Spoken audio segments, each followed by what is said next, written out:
12 years. That's how long I'd given to that company. 12 years of late nights, early mornings, and weekends lost to strategy meetings and product deadlines. So when I saw the subject line, organizational restructuring, please confirm meeting, my heart didn't skip a beat. It slowed, just enough for me to know something wasn't right. The meeting was scheduled for 8 a.m., sharp, a Wednesday, just 3 days before the company's highly publicized launch party, one I had spent the last 9 months orchestrating down to the smallest detail. I walked into the conference room exactly on time. The atmosphere was thick with pretense. Kevin from HR sat to the left, fake sympathy practically dripping from his pores. Across from him sat Andrew Harper, the freshly appointed CEO who had taken over 6 weeks ago. No history with the company. No loyalty to its people. Just sharp suits, LinkedIn buzzwords, and a plan to optimize performance. "Isabel, thanks for coming in," Andrew said, folding his hands on the table like he was about to offer me a promotion, not a pink slip. I smiled politely and sat down. "Of course." "We'll get straight to it," Kevin began. "In line with our new structural alignment, your role as Director of Brand Strategy is being phased out. The executive team appreciates your years of dedication, but the decision is final." Andrew didn't blink. He just added, "You've been a valuable contributor, Isabel, but we're building a leaner, more agile team." Valuable, leaner, phased out. I glanced at the termination papers Kevin slid across the table. 12 years distilled into 3 printed pages, a severance that barely acknowledged my time or value. I could have cried, could have raised my voice, demanded an explanation, but I didn't, because I already knew this was coming. 3 weeks earlier, I had walked into the office late one night after forgetting my laptop. That's when I saw it. An open email on Andrew's screen. He'd left in a hurry. The subject line read, "Isabel off the launch list. Replacement confirmed." I only needed a few seconds to read enough. It was dated a full month before any restructuring was announced. So I began preparing. Quietly, carefully, strategically. "I understand," I said now, my voice calm. "These decisions are never easy." They seemed almost disappointed by my composure, as if they were hoping for an outburst to make their job easier. Instead, I signed the papers, thanked them for their time, and stood to leave. "Oh, one more thing," Kevin said. "Per policy, your final day will be Friday. You won't need to attend the launch party." I almost laughed. Won't need to attend? I had built the launch from scratch, designed every invite, curated the guest list, and even booked the venue myself. And now, 3 days before, they were uninviting me from my own event? I nodded. Understood. But I had no intention of missing it. Back at my apartment that night, I opened my laptop and looked over the document I'd been refining ever since I saw that email. It wasn't just a resignation letter or a legal complaint. It was a timeline, a chronologically ordered list of every campaign, product, and brand milestone that I had led or built from the ground up.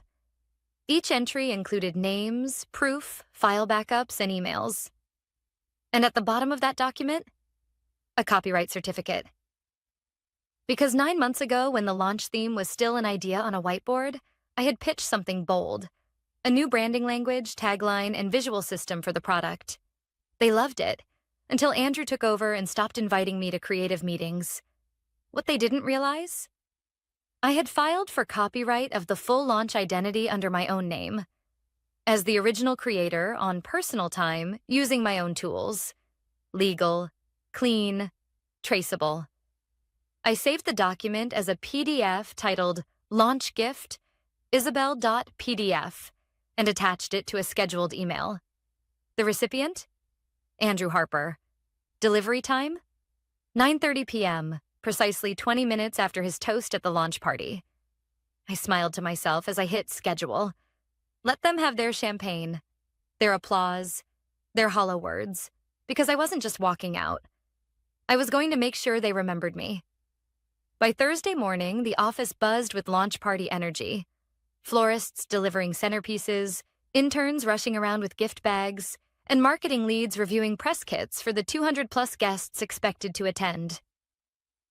TechVision's rebrand was about to go live, and the buzzword of the week was transformative.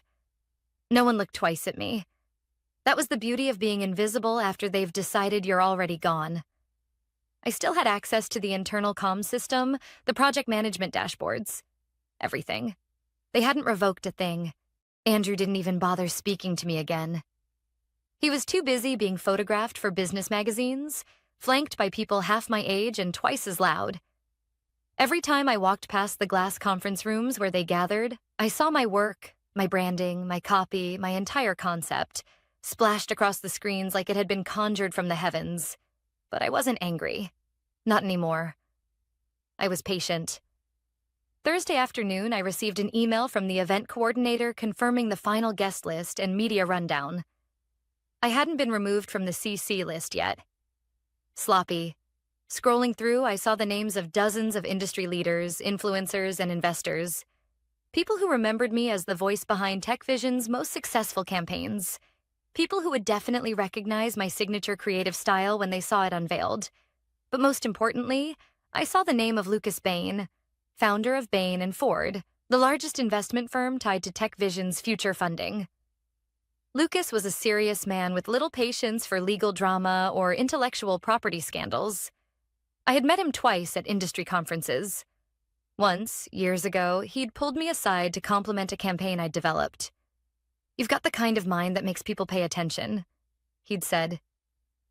Now, I'd make sure he had every reason to. That night, I reviewed the launch schedule. Andrew was set to give his toast at 9:10 p.m., followed by the unveiling of the new branding on a massive screen that wrapped around the room. 9:30 p.m. was the moment everything would change. The document I'd prepared, launchgiftisabel.pdf, was more than just a list. It was a dossier. It outlined the development of TechVision's new visual identity, traced to meetings that occurred before my dismissal, backed by time-stamped drafts and Slack messages where I'd proposed the key ideas. It included the copyright registration, filed 4 days before Andrew even joined the company. It also referenced internal messages where Andrew dismissed my role as a creative we can afford to lose. The best part? It wasn't sent just to him.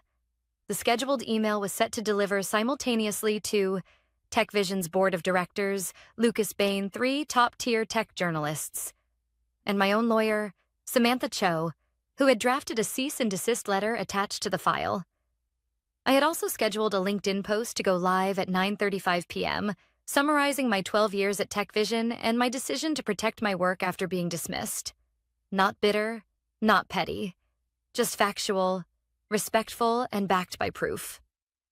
Friday morning arrived. I dressed carefully in a black satin blouse and tailored suit. Understated but sharp. My access badge still worked, and no one questioned me as I walked through the front lobby of the upscale Midtown hotel hosting the party. I blended in easily, just another executive among executives. Champagne glasses clinked. Waiters floated past with truffle canapes. Guests posed against branded backdrops I had designed. It was surreal. My heart didn't race. My hands didn't shake. I wasn't nervous. I was ready. At exactly 9:09 p.m., Andrew climbed the stage with the confidence of a man who thought he had built his kingdom from scratch. Spotlights warmed his face as he raised his glass. "Everything you see here," he began, voice booming, "is thanks to our incredible team. Every sleepless night, every innovation, every ounce of creativity. Well, except for the dead weight we let go along the way." The crowd chuckled uneasily. Some glanced at me. Others raised their glasses with artificial smiles. I stood up, walked calmly to the stage, and handed him a thin white envelope. He faltered. "What's this?" I leaned in, voice just loud enough to be picked up by nearby microphones. "Your surprise launch gift." Then I turned, walked out of the ballroom, and left them with the countdown ticking. At 9:30 p.m., the notifications began. Emails were delivered. Phones started buzzing. One journalist tweeted a screenshot of the copyright certificate. By 9:32 p.m., Lucas Bain was already dialing his phone. 10 minutes later, chaos erupted. By the time I reached the sidewalk outside the hotel, I could already feel the shift in the air. Inside, the music was still playing, the waiters still circulating, but the mood had turned. The moment my email landed, it tore through the launch like a silent missile. Polite in tone, legal in wording, but devastating in impact. What had been a celebration was now unraveling in real time. I didn't look back. Instead, I slid into a black car waiting across the street. The driver, sent by Samantha, my attorney, nodded silently and pulled away. My phone lit up as we crossed Park Avenue. 10:02 p.m. Samantha. Everything's moving. Bain is furious. Board's already calling an emergency session. Beautiful timing. I stared out the window as the city glowed around me, my thoughts drifting back to the beginning. Back to when TechVision wasn't even called that. It was a scrappy startup, and I was one of the first 10 employees. We'd worked out of a co-working space that smelled like burnt coffee and cheap ambition. I remembered our founder, Daniel Shaw. He was the reason I stayed as long as I did. He believed in people. He listened. He made sure credit was given where it was earned. He passed away 4 years ago. And after that, the company changed. Andrew Harper came in with shiny teeth, perfect suits, and a string of buzzword-laced TED talks. The board thought he was the future. I was just a reminder of the past. They never expected the past to fight back. 10:11 p.m. Miguel. What did you do? Andrew just stormed off stage. PR team is in panic mode. Investors are demanding answers. Miguel had been one of my allies in the marketing team. Quiet, sharp, and loyal. I hadn't told him everything, but I had warned him something big was coming. 10:14 p.m. LinkedIn. Your post has received 3,258 reactions and 987 comments in 44 minutes.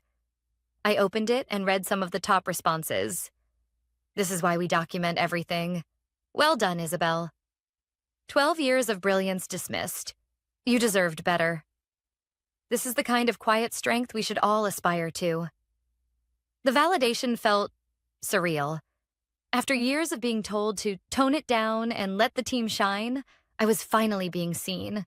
Not for the politics I avoided, but for the work I had done. Back at the hotel, the fallout deepened. Samantha forwarded me a recording from a contact inside the boardroom. One of the assistants had left their phone recording on the table by accident. The audio was scratchy, but the voices were clear. Board member. Did no one verify the branding ownership before tonight? Legal counsel. We were told all assets were developed in-house. Lucas Bain. You're launching a product using copyrighted material you don't even own. You expect us to keep funding this mess? Andrew. We can handle this. She doesn't want to fight. And then came Samantha's voice. Cool, razor sharp, cutting through the room like a scalpel. Samantha, recorded. Actually, she does. If you don't retract your branding materials and halt rollout by Monday, we file an injunction. By 11 p.m., TechVision's legal team had reached out to Samantha directly.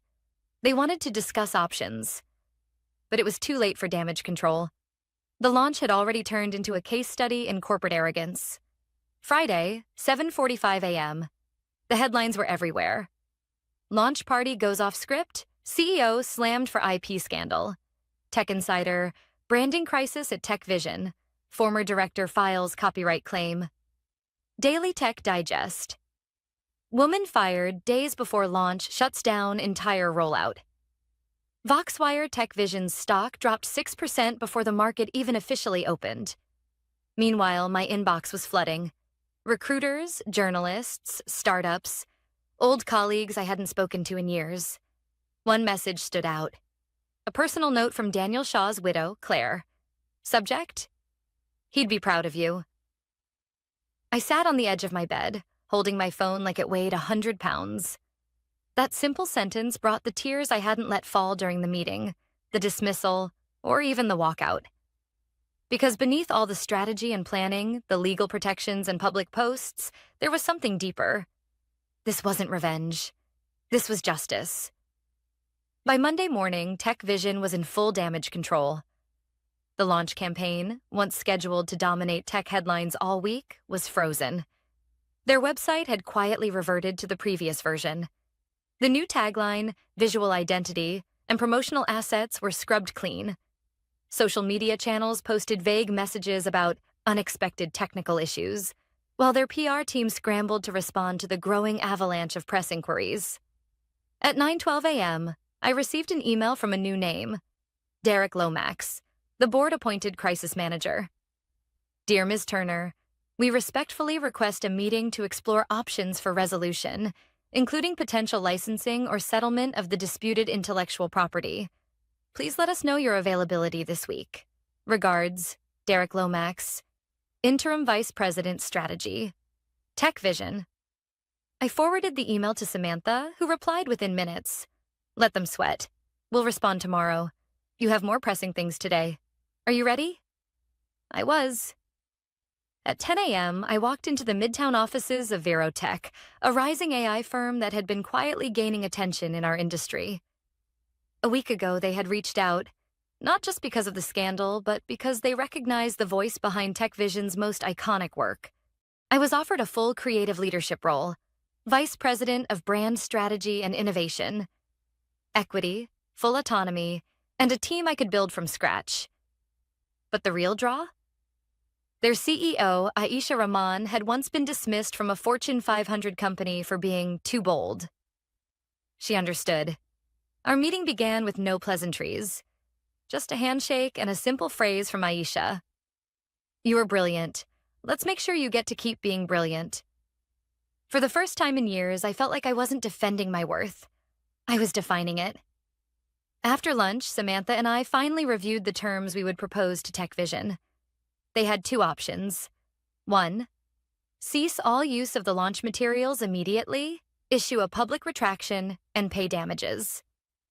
2. License the materials, retroactively and moving forward under my ownership, for a significant sum and with public acknowledgement of my role. The second option was generous, all things considered. But we both knew Andrew Harper's ego would choke on the words public acknowledgement, which is exactly why we included it. By Tuesday morning, Tech Vision's board had gathered for another emergency session. An inside source leaked part of the meeting's discussion to Tech Insider. Their article, posted by noon, was damning.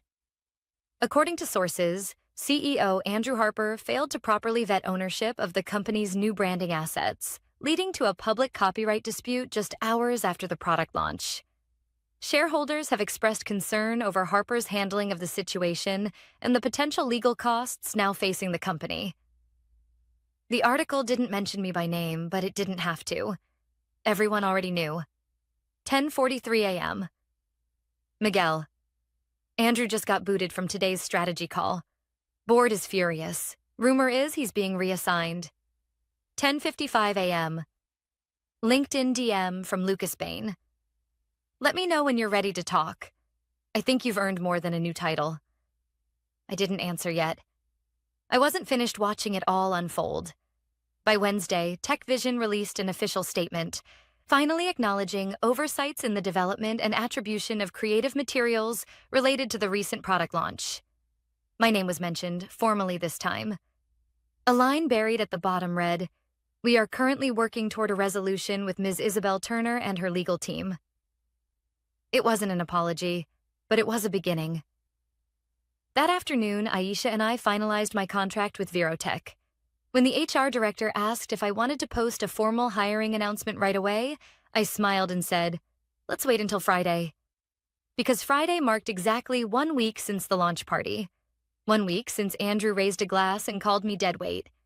And I had one more surprise in store. Friday morning dawned bright, cool, and full of promise. Exactly 1 week since I'd stood in front of a room full of executives and handed Andrew Harper a gift he never saw coming. I arrived at Virotech's headquarters in my new role as Vice President of Brand Strategy and Innovation. The office was already humming with energy.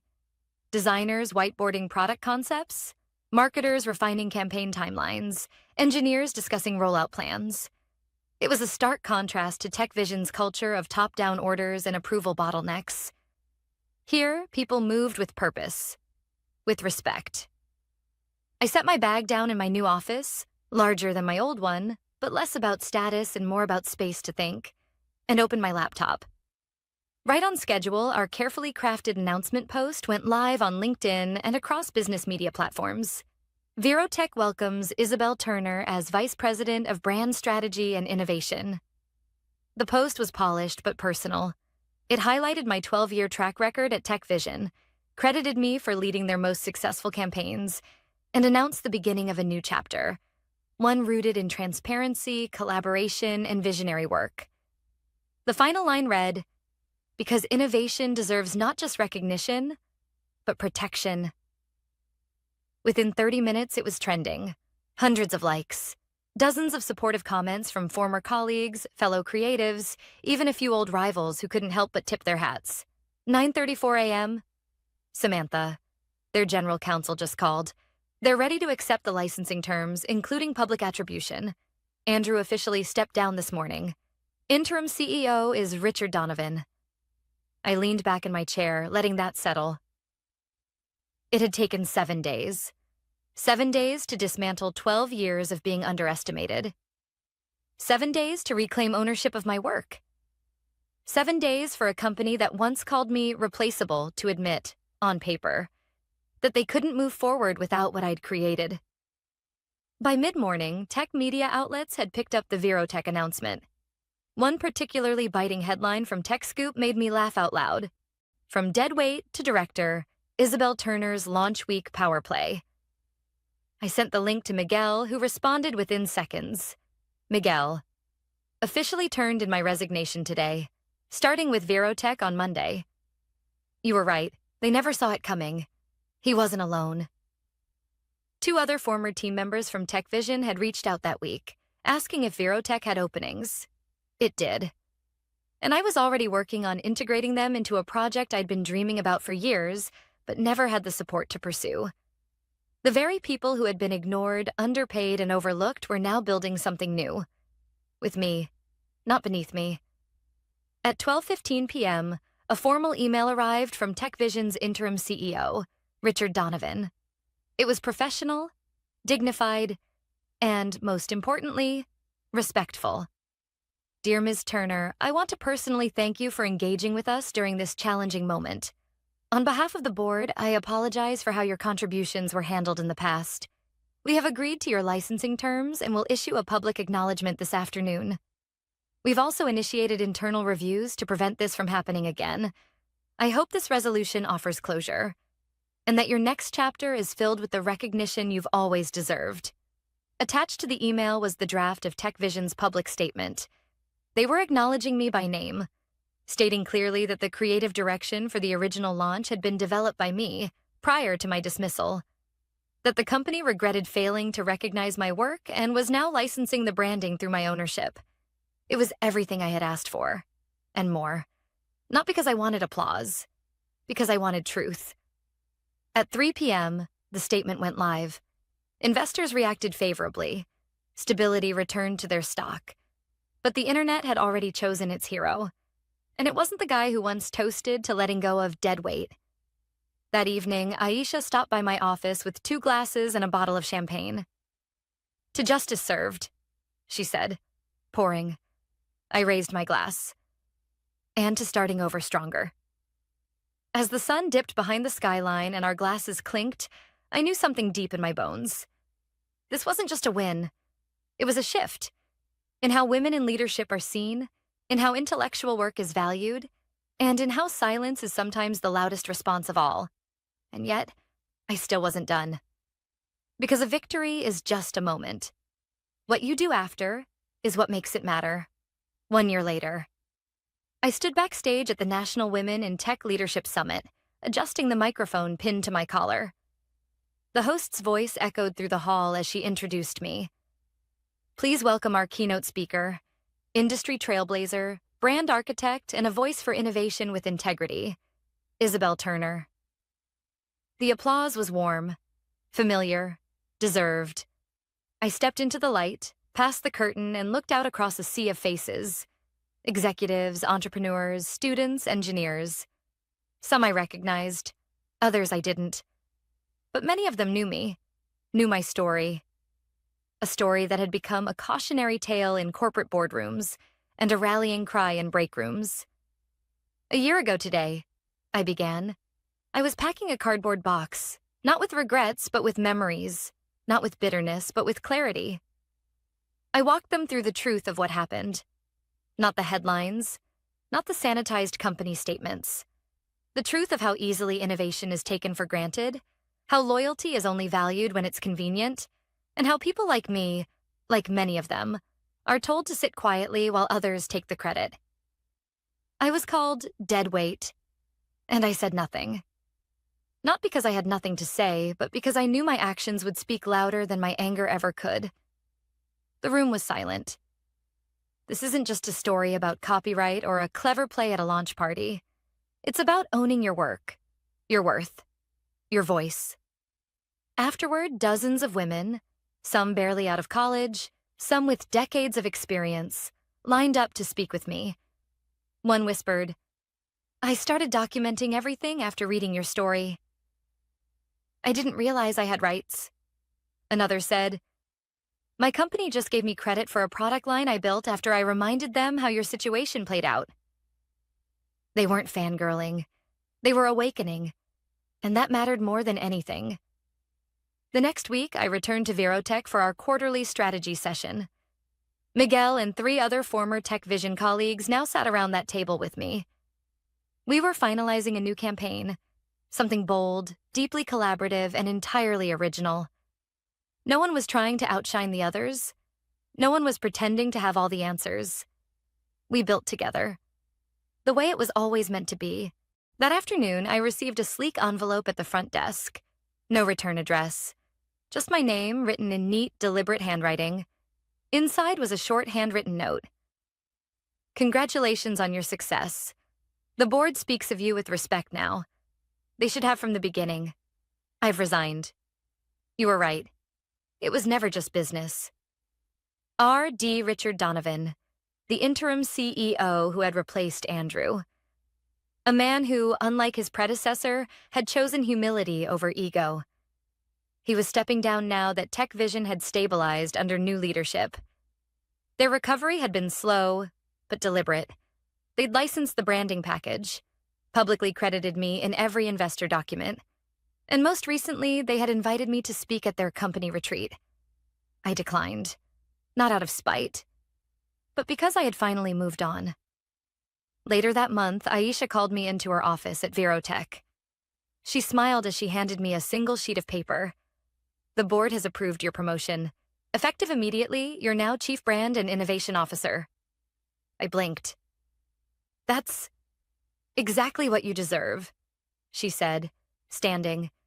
"You don't just build campaigns, Isabel. You build belief. In people, in purpose, in what's possible." I didn't cry. I didn't cheer. I just breathed. Because for the first time in my career, I wasn't fighting to prove my value. I was living in it. The next day, a new nameplate appeared outside my office door. I ran my fingers across the metal letters. Isabel Turner, CBIO. 12 years of being dismissed, sidelined, underestimated. And now? Now my name was exactly where it belonged. Not in the footnotes, not behind the scenes, but on the door, on the document, on the record, where everyone could see it, where no one could take it, where it would stay.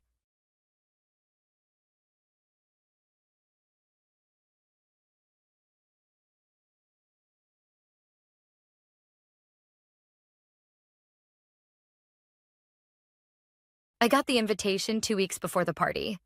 Glossy cardstock, gold cursive font, and a little line at the bottom that read, "Formal attire only. We're celebrating greatness." I knew exactly who had written that line. My younger sister, Ava, the newly minted graduate in business administration, the family's golden girl. I stared at the envelope for a long time, then set it on the kitchen counter next to a basket of groceries I'd just bought after my shift. 10 hours behind a register, then a second job delivering flowers until sunset. My feet were sore, my back ached. But somehow that envelope managed to sting worse than both.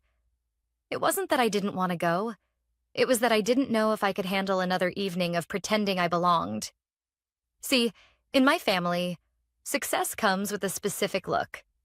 A polished LinkedIn profile, expensive handbags, and Instagram-worthy vacation photos.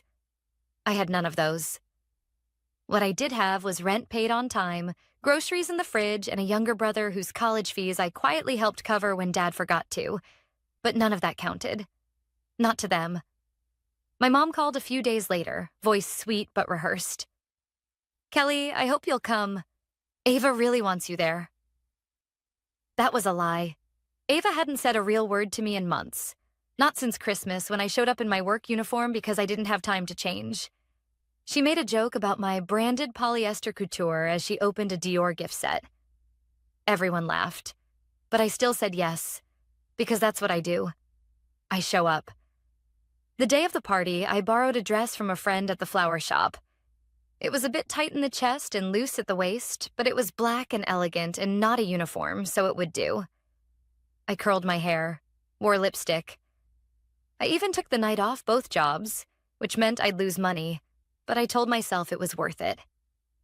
The party was held at a rented rooftop in the city. White linens, champagne towers, a jazz band. I walked in alone. No one noticed. Not at first. Then Ava spotted me. She walked over in a satin dress that probably cost more than my rent, heels clicking confidently on the stone floor. "Kelly," she said, air kissing both cheeks like we were strangers who only knew each other from mutual friends. "You look good," she said with a smirk that didn't quite reach her eyes. I smiled, tight-lipped. "You too." She turned before I could say more. That was Ava. Quick exits, even quicker judgments. I found a seat near the back, alone. No one asked me to join their table. I wasn't surprised. The champagne flowed. Speeches were made.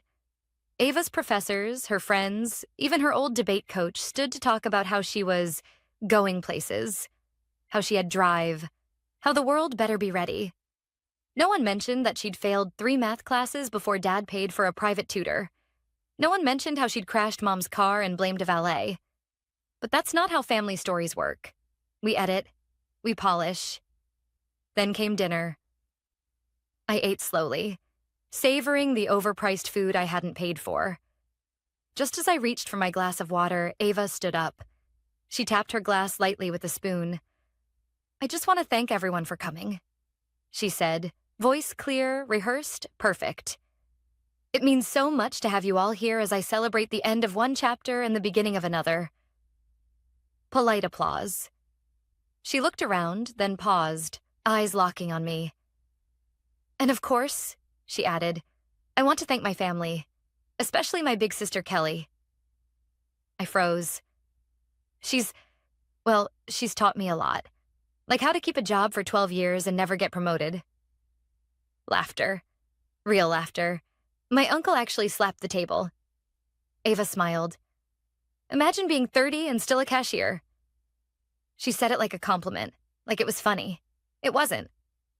Then my dad chimed in, wine glass in hand. "Some of us move up," he said, grinning. "Others stay behind." More laughter. Mom gave a tight smile. My brother stared at his plate. I wanted to sink into the floor. The sting hit hard. Not because I was ashamed of my job, but because of who said it. Family. The people who were supposed to know better. And just when I thought it couldn't get worse, a voice rose from the other end of the table. Calm, clear. "To the woman who pays all our salaries." Heads turned. It was my boss. I didn't even know he was coming. He stood holding his glass. "To Kelly," he repeated. "The woman who owns the company you all think she just works for." Silence. Absolute, deafening silence. Ava's smile dropped. My father blinked. Forks paused midair. I sat frozen, heart racing, the weight of years pressing down and lifting all at once. I didn't know it then, But that night was going to change everything. The silence after my boss's toast felt like it had weight. Not the awkward kind that comes when someone forgets a line in a speech, but the kind that cracks through a room like a storm splitting open a calm sky. I didn't move. I couldn't. My hand hovered above my plate, my heart pounding like I had just been thrown into the center of a stage with no script. "To Kelly," my boss repeated, glass raised, eyes locked on mine. "The woman who built our logistics system from scratch. The woman who saved our company over $2 million last year by restructuring our supply chain during a crisis. The one who quietly made sure every one of you got your deliveries on time, even if you never knew it." The room stayed still. My dad slowly set his wine glass down. Ava opened her mouth, then shut it again. My boss took a sip and sat back down like nothing had happened. Just casually dropped a truth bomb in the middle of a party and left the crater behind. I looked around the room and saw confusion, then embarrassment, from the very people who had laughed just moments earlier. Still, no one said a word. Ava gave a quick laugh, forced and brittle. "Wow, that was dramatic." No one laughed this time. The band played softly in the background again, like even they weren't sure what to do. I glanced at my mother. Her face was unreadable, but I could see her fingers tightening around her napkin. And my sister? She looked like someone had poured sour wine into her champagne. I wanted to say something. Anything. But I didn't. Not because I was afraid, but because the moment was already louder than anything I could add to it. Sometimes silence does the talking for you. So I reached for my water and drank slowly, like nothing had happened. Because the truth is, they all forgot who I really was. They remembered the cashier part. Yes. The uniform, the scanner, the way I smelled faintly like cinnamon rolls from my weekend bakery shifts. But they forgot what I did after work, who I became when the apron came off. They forgot the night shifts I worked teaching myself Excel, then advanced supply chain logistics, while Ava was out partying with the same friends now clinking glasses on her behalf. They forgot how I started my own logistics company from scratch, using YouTube tutorials, a beat-up laptop, and a couch that doubled as my bed for a year. They forgot how I built a client base through word of mouth and relentless reliability, how I reinvested every dollar instead of buying myself anything new, how I stayed small on purpose so I could stay lean and flexible and ahead of the corporate dinosaurs. And they never knew, because I never told them. Why would I? The few times I tried to explain what I did, I got blank stares. My father once said, "So, you deliver packages?" And when I clarified, he nodded like he understood, then told someone I drove trucks for Amazon. So I stopped trying. I let them believe what they wanted. I didn't correct them when they called me just a cashier or the dependable one, like it was both a compliment and a pitying shrug. I kept my head down, focused on my work, paid my taxes, built my company one contract at a time. But that night, as I watched their faces shift, from arrogance to confusion to something dangerously close to shame, I realized something. They didn't forget who I was. They never bothered to find out. My success hadn't happened in secret. It had happened quietly. And in a world where noise is currency, quiet work is often mistaken for no work at all. But my boss knew, because he saw the nights I stayed late to help him rework his projections when the market tanked. He saw the emails I sent at 2 a.m. with new optimization plans. He saw the way I treated everyone on our team like they mattered. Because I had once been overlooked too. That's why he showed up. Uninvited. Unannounced. Because he knew the room I was walking into wouldn't see me unless someone forced them to. And he was right. After dinner, people started approaching me. Not many, but a few.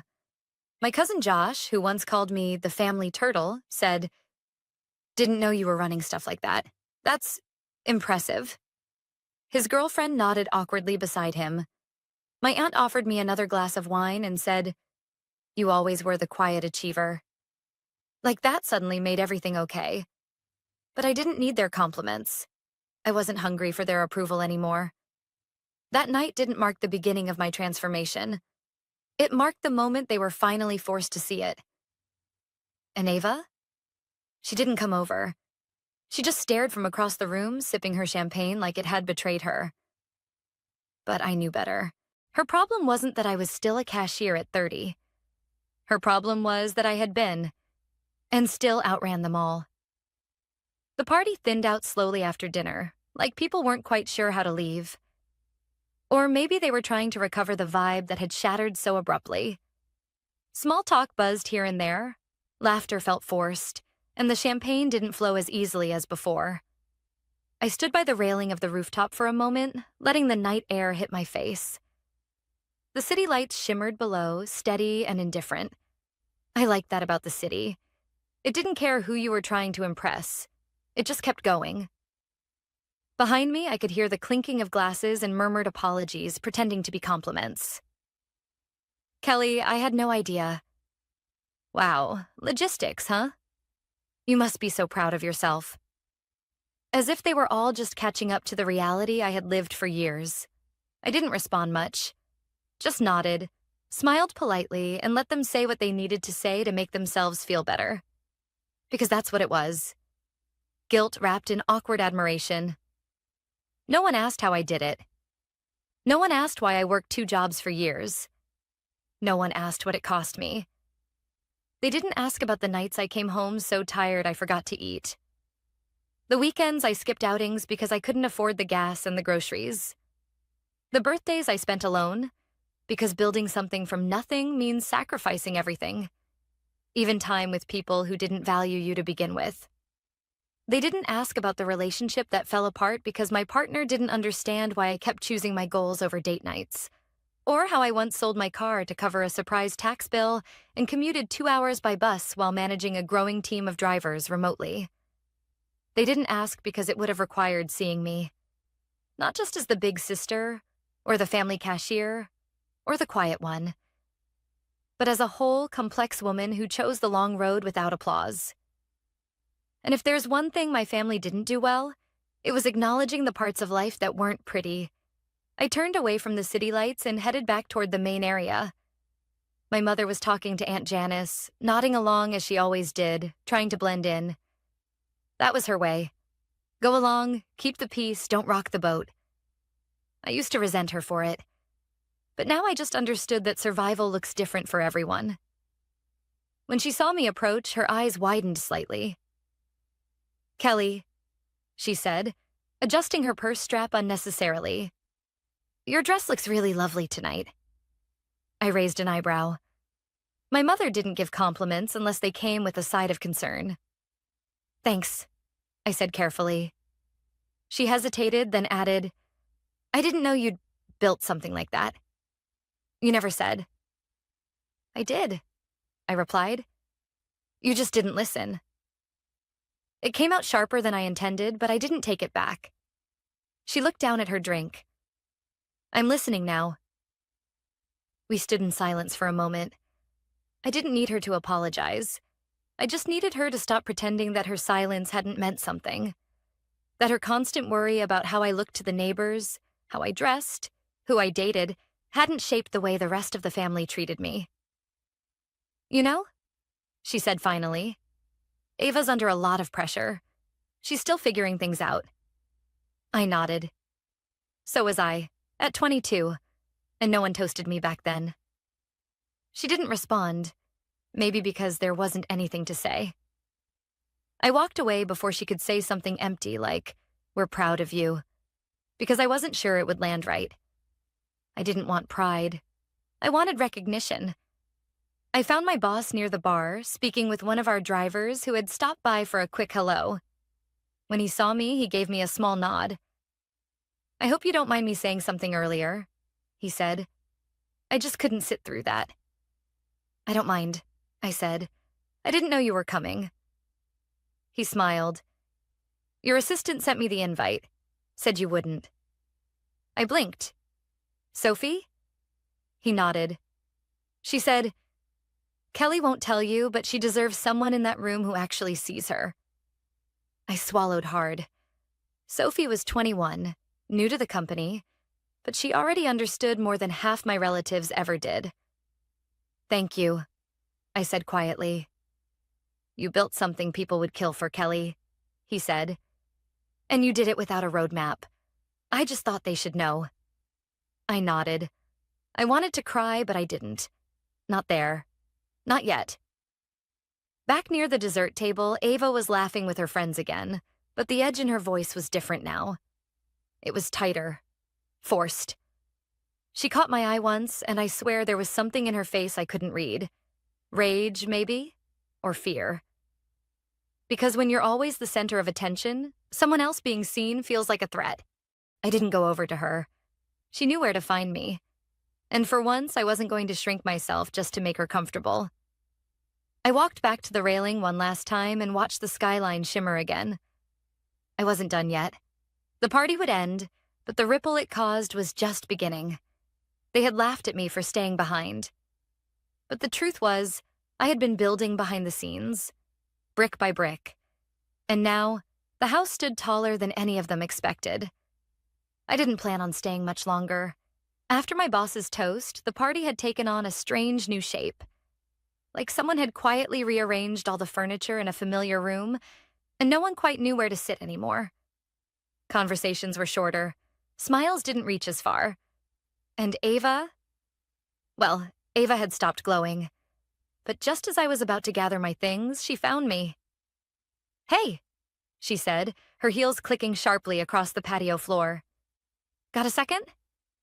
I turned, surprised. Her voice didn't have the usual edge. If anything, it sounded hesitant. Like she'd practiced this approach in the mirror and wasn't sure it would land. "Sure," I said. She motioned toward a quieter corner of the rooftop, away from the string lights and dessert tables and family buzz. I followed, partly curious, partly cautious. For a moment, we stood side by side in silence, looking out over the city like we were tourists in our own lives. "So," she began, "that was unexpected." I nodded. "Yeah? I didn't know you were doing all that," she said, folding her arms. Her tone was careful now, but still laced with something else. Resentment, maybe, or confusion.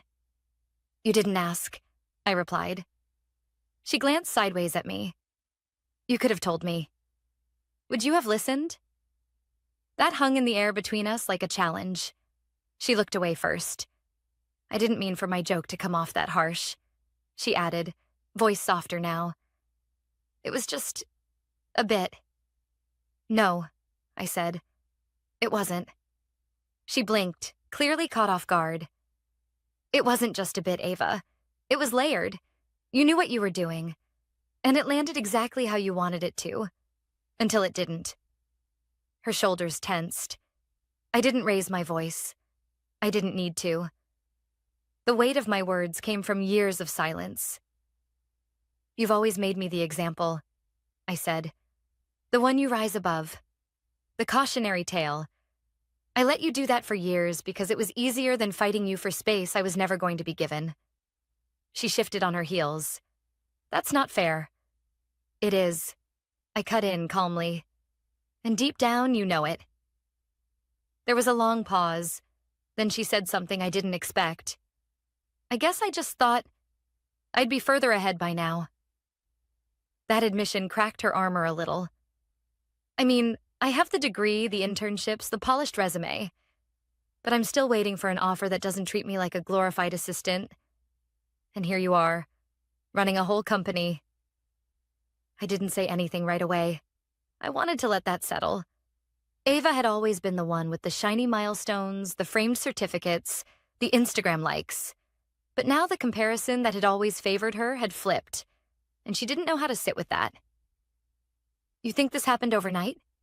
I finally said. "You think I woke up one morning and found myself successful? I bled for this. I sacrificed for this. I worked when no one was watching and kept going when no one believed in me."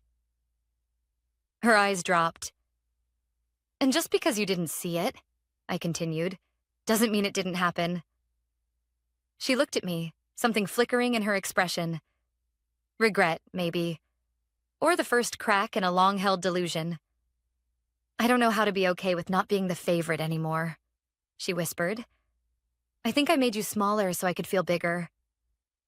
It was the first honest thing she'd said to me in years. I nodded slowly. "I know." The thing is, I wasn't angry anymore. Not really. What I felt was something colder, something cleaner. Clarity. I wasn't standing here waiting for her apology. I didn't need her validation. What I needed was exactly what I'd already given myself: the freedom to walk into any room without shame. "You don't have to be the favorite," I said quietly. "You just have to be real." She didn't respond, just stood there, hands clenched as if holding back all the things she wasn't ready to face. "I should get back," I said, turning to leave. "Kelly?" I paused. "Do you think we'll ever be close again?" I thought about that for a moment. "I think we never really were," I said gently. "But maybe someday, we could start something real. If you want that."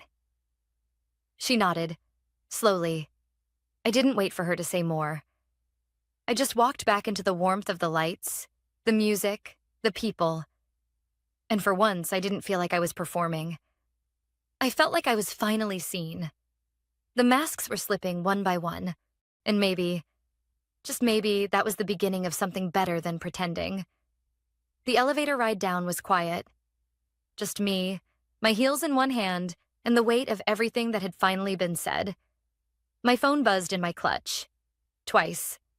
But I ignored it. I needed the silence more than I needed anyone's follow-up message. I needed a moment where I wasn't explaining myself or accepting hollow praise or pretending I wasn't hurt. I stepped out onto the street and inhaled.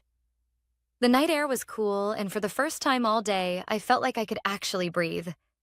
My car was parked around the corner, but I didn't head there right away. I walked a block or two, letting the noise of the city surround me.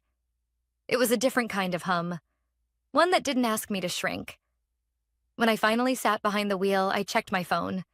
The first text was from Sophie. "Sophie, your boss came through. Told you the universe would balance itself eventually." I smiled. The second text was from my mom. "Mom, I'm sorry, Kelly. For a lot of things, I didn't know how to be different. I'm trying." I stared at the screen for a long time. She had never said those words before. Not when Dad dismissed me at the dinner table. Not when Ava made her passive-aggressive jokes. Not even when I showed up in tears one night years ago after a breakup and she simply offered me tea instead of comfort. But here it was. A sentence. Small, imperfect, maybe even too late. But it was something. I didn't reply. Not yet. Instead, I drove home. My apartment was dark and still. I clicked on the hallway light and stood in the doorway for a minute, looking at the life I had built. The secondhand couch with the little tear in the armrest, the thrifted bookshelf filled with business books and one plant that refused to die. The small but steady reminder that every single thing in here had been earned, not handed down. There was a time when I would have looked around and seen lack. Now I saw proof. I slipped off my shoes, padded into the kitchen, and made tea. Not the fancy kind Ava probably drank. Just peppermint in a chipped mug I loved because it was mine. I sat at the table and opened my laptop, half on autopilot. I had 3 new client requests sitting in my inbox. One from a company in Boston I'd been hoping to land for months. I flagged it to respond to in the morning. Then I clicked over to our internal team chat. A new message blinked from Javier, one of our warehouse leads. "Javier, saw the speech your boss gave." Sophie shared the clip. "Damn, we knew you were a badass, but..." My breath caught. He posted a video. The moment, that moment, my boss raising his glass. The quiet, the stillness. The words, "To the woman who pays all our salaries." Someone had filmed it. The video had already been shared dozens of times within the team thread. Reactions flooded in. Clapping emojis, fire emojis, one gif of a mic drop, and then a comment from Leah, our head of HR. Leah: "It's wild how the people outside the company still see her as just a cashier, and yet we'd follow her into war. Respect, Kelly. Mad respect. I stared at that message, and suddenly I felt it. Not pride, not validation, but peace. They saw me. The people I built something with. The ones who knew what I did every day. They didn't care about degrees or family titles or old stories. They respected me not because of a speech, but because they had watched me earn it. And somehow that meant more than anything Ava or my dad could ever say. I closed the laptop and leaned back in my chair. For so long, I had been trying to prove myself to the wrong audience, trying to make people proud who had already decided what I was worth. But the people who mattered, they already knew. They saw every late-night email, every strategy that worked, every decision that protected jobs when cuts were coming. They didn't need me to wear a new dress or deliver a clever speech. They just needed me to keep showing up. And I did, over and over again, even when no one clapped, especially then. That night, for the first time in a long time, I didn't feel the need to be bigger, better, more. I didn't need to win anyone over or fix the past. I just needed to rest, because the fight was over. They had finally seen what I had always known. The next morning, I woke up to sunlight filtering through the blinds and the quiet hum of a world still spinning, unbothered by the drama of rooftop toasts or shattered family illusions. My phone had over 20 unread messages. I didn't check them right away. Instead, I brewed my coffee and stood barefoot on my balcony, watching the city move. People rushing to jobs, to school drop-offs, to lives as complicated as mine. None of them knew what had happened the night before, and I liked that. It reminded me how small even the biggest storms can feel once you're out of them. When I finally did check my phone, the texts were a mix. Mom, would you come over for lunch this weekend? Just you and me? Cousin Lara, you're kind of a legend now. I had no idea. Sorry for being, well, like the rest of them. Ava, I've been thinking a lot about what you said. I'll call when I have the courage. Even my father had texted. Dad, well, I suppose I underestimated you. That won't happen again. No apology, no ownership, just a clumsy olive branch. But for once, I didn't ache for more. I didn't feel the need to explain, to prove, to fix. I just let the words sit there, weightless. That afternoon, I went into the office. Not because I had to, but because I wanted to. I walked past the receptionist who greeted me with a grin wider than usual, past my team huddled over a whiteboard, deep in logistics planning. My office door had a post-it stuck to it, boss mode activated. Sophie, I laughed. For the first time, I let myself really laugh. Inside, everything was as I'd left it. Tidy, organized, mine. I sat at my desk, ran a meeting, approved a new hire, then spent 15 minutes helping a junior analyst figure out a pricing error. She apologized twice for not getting it sooner. I told her what no one ever told me. It's okay. We learn. That's how we grow. And I meant it. At lunch, Sophie knocked on my door. You good? She asked. I nodded. I'm more than good. She sat down. I wasn't sure if I overstepped by inviting your boss to that party. You didn't, I said. You gave me a moment I didn't know I needed. Yeah, she said, smiling. It was kind of badass. We both laughed again. Later that day, I got a call from a new client. Big one. National chain. Said they'd seen the video, heard about our company from a mutual contact, and wanted to talk about a multi-state deal. Funny how visibility works. I had built something extraordinary in the shadows. But it took one spotlight moment for the world to turn its head. That evening, I went home, kicked off my shoes, and made a simple dinner. Just toast and soup and my favorite playlist humming softly in the background. It wasn't glamorous, but it was mine. And I realized something, standing there with a wooden spoon in one hand and music floating through the apartment. I had spent years shrinking. Not because I wasn't proud of who I was, but because I thought my value had to be wrapped in silence. That if I worked hard enough and kept my head down, eventually someone would notice. But the truth is, silence never saved me. I did. Not with speeches or drama or clapbacks, but by showing up, over and over, by building when no one believed, by choosing purpose over performance. That graduation party, it didn't change me, it just revealed me, to them and to myself. Ava and I still weren't close. We might never be, but that no longer felt like a wound. It just felt like truth. Some relationships aren't meant to be fixed. They're meant to teach you where to draw your line. My mother and I had lunch that weekend. We talked, really talked, for the first time in years. She listened more than she spoke. And when I stood to leave, she hugged me tighter than I expected. She didn't say sorry again, but I didn't need her to. The silence had finally shifted. I still get texts from people who were at that party.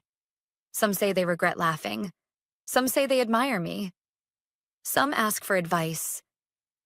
And some just say thank you. But here's the thing. I don't live for their thanks.